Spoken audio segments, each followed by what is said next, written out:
sholat subuh berjamaah enggak? Ini bahasa enggak berjamaah. Itu kalau kita pikir siapa yang demen bangun setengah 4 langsung mandi, mana musim hujan? Iya. Rata-rata ya, saya nggak mengatakan semua. Rata-rata nafsu manusia termasuk kita nggak demen tuh sama bangun malam, walaupun diteriakin sama yang azan as-salatu khairum minan naum. Masih ada suara saya ya. Ya, minan naum itu kan macam-macam. Ada yang minan naum, ada yang minan naum, ada yang sederhana minan naum, sampai dihumorin, bukan hukum. Dihumorin. Kalau di Mekah rata-rata minan naum pendek, minan naum. Masalahnya udah nggak ada yang tidur, udah di masjid semua ya. Nah kalau di kita minan naum panjang setengah apa itu? Minan naum, masalahnya yang ada selingkuhan kiri kanan kok buat sendiri gitu ya. Sampai akhirnya yang komat dia. Padahal kalau kita merujuk ke satu hadis ya yang diucapkan oleh baginda Rasul Sayyidina wa nabiyina wa maulana Muhammad sallallahu alaihi wa alihi wasallam, man shalla subha jama'atan faka'annama qamal laila kullah. Orang yang sholat subuhnya berjamaah sama dengan tahajud semalam suntuk. Luar biasa. Siapa yang udah sanggup semalaman tahajud ya? Tahajud bukan gaple, tahajud. Saya rasa untuk makom kita ada ini ya, kecuali para aulia ya. Jadi kalau kita pikir sesuatu yang kita nggak demen tapi dalamnya bagus, jangan macam-macam dulu kalau bicara soal bangun malam ya, biar semangat kita. Saya kepengen walaupun 2 rakaat ya tahajud ya. Itu santri dari Jawa ya, khawatir dari kiainya yang aslinya wadawa'u qalbin, wadawa'u qalbin. Ini nggak ada yang nyambung nih.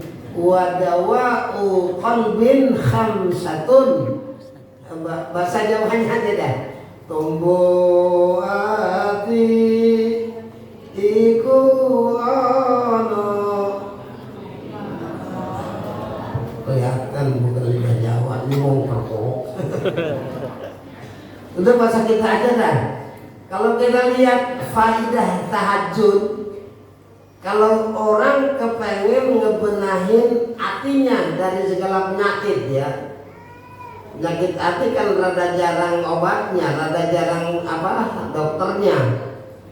Puyeng ada bodrek, kemudian sakit gigi ada saridon. Tapi kalau hati punya penyakit rada susah ngobatinnya ya.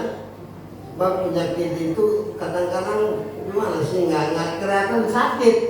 Ada tetangga dapat nikmat, kita yang kagak demen. Ada istilah apa kalau membalik? Udah lama nggak ceramah. Ada tetangga beli TV, kita yang nggak bisa tidur. Ada tetangga yang beli mobil, kita masuk rumah sakit. Ada tetangga ngebangun rumah, dia langsung mati. Ya, itu kan penyakit hati ya. Nah, ternyata itu penyakit hati bisa hilang dengan zikir wengi ingkang subuh. Jadi bukan dengan penicillin obatnya ya, tapi dengan banyak berzikir di waktu malam. Nah, kemudian kalau kita bicara kayak tadi, siapa yang nggak senang? Siapa yang senang dengan dengan sholat subuh. Tapi dari hadis tadi yakin bahwa sholat subuh itu bisa mengalahkan tahajud.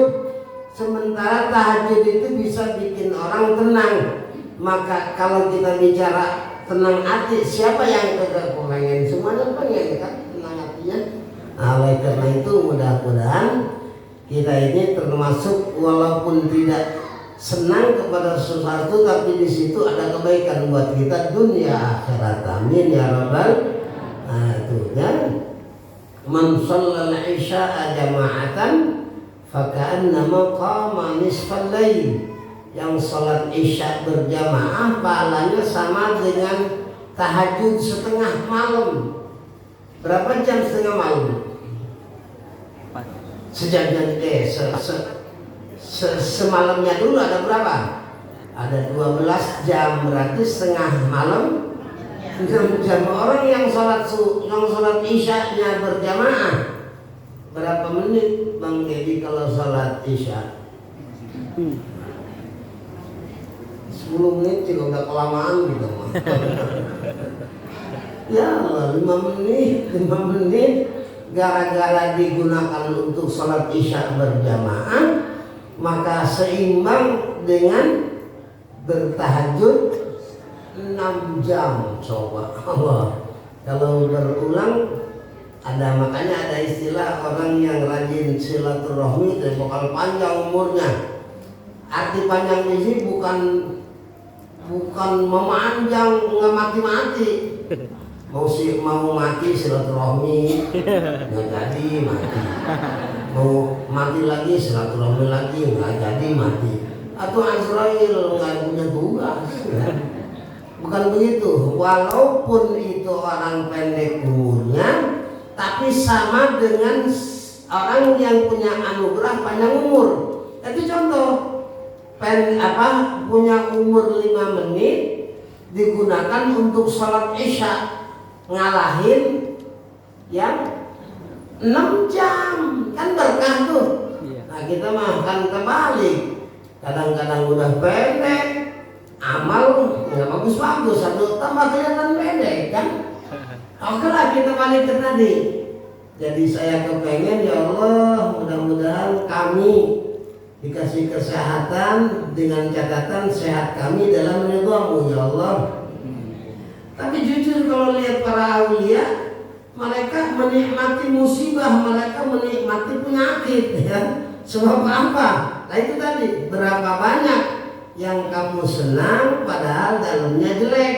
Yang sebaliknya berapa banyak yang kamu tidak senang tapi ternyata hasilnya bagus. Ya mudah-mudahan saya ini nggak demen sama penyakit. Tapi kalau kata Allah buat lu lebih baik sampai hari ini gua akan sakit besok sehat. Mudah-mudahan saya berpikirnya ke situ aja ya Allah, terserah Allah lah. Yang penting ibu-ibu bapak-bapak, tetapi ya mudah-mudahan ya banyakkan yang ngarep saya sehat. Saya sadar Bang Kiki banyak yang bilang Abi mudah-mudahan sehat ya. Sebab banyak yang ngebutuhin lah. Kalau ngomong yang ngebutuhin, guru saya lebih banyak lagi yang butuh. Nabi kita kira-kira dibutuhin nggak? Dibutuhin, tapi kalau udah datang ajal ya inna lillahi wa inna ilaihi raji'un ya. Jadi apa yang mau saya terangkan tadi lupa. Jadi walaupun ini penyakit kita nggak senang, mudah-mudahan di sisi Allah ada kebaikan yang luar biasa insya Allah ya. Yang mana di antara keprihatinan yang saya rasakan gara-gara penyakit yang ngaji-ngaji ya, ibu-ibu kenapa nggak ngaji itu alasannya tadi itu ya. Jadi ibu-ibu doain, bapak-bapak doain biar walaupun saya duduk lama nggak puyeng, kemudian makan nafsu kembali nggak berhenti. Amin.